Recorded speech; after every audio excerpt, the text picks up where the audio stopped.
My name is Delmar Glenn. My wife Kathy and I own the Glenn family farm. This is Randy Terry, my best friend. We started in this industry about a year ago, and when we first started, we had to do everything by hand, pick the eggs up by hand. We spent a lot of time down here, come down 4 o'clock in the morning, get started, and leaving at 8, 9 o'clock at night before we got our equipment in for the automation, the hatchery packer and the robot. We had to do everything by hand, and by me having only one arm is a really extremely challenge for me doing things. I drop a lot of eggs, break a lot of eggs, put them into the 54s, break them with the machine. It picks them up gently, it places them inside there. It's cut our work time well in half of what we do.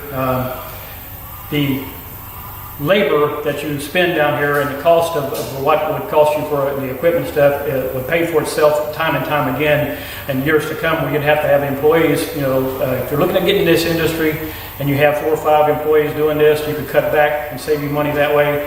And in time, when the machines are paid for, you're making all profit. You don't have to worry about continue paying employees and things of that nature. But I run the house on Saturdays by myself, and Randy runs it on Sundays by himself, so one person can do this. So what do you think, Randy, as far as when we first started collecting everything by hand, how do you think it's changed what we have actually done as far as the machine, the automation part?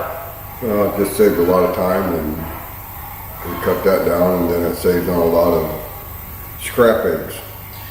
It saved a lot on all of them all the way around. Yeah, when you get in a hurry trying to take them off by hand because you're trying to go so fast, you place a lot of eggs upside down. The machine is outstanding. I did get a report stating that I had 100% perfect right side up eggs. None of my eggs were upside down, which made me feel good about the automation, because I know I've used to help a couple that had their farm and they would have upside down eggs. We place them upside down. It's just human nature. So the automation is definitely a time saver. Again, if you're in this industry currently or looking into getting into industry, I highly recommend you look into this type of equipment and get some type of automation. It would definitely make your life a whole lot easier. Again, my name is Delmar Glenn. This is Randy Terry. My wife Kathy and I would like to thank you on behalf of Glenn Family Farm, and we'd like to thank Perdue for giving us the opportunity to get into this industry. Thank you.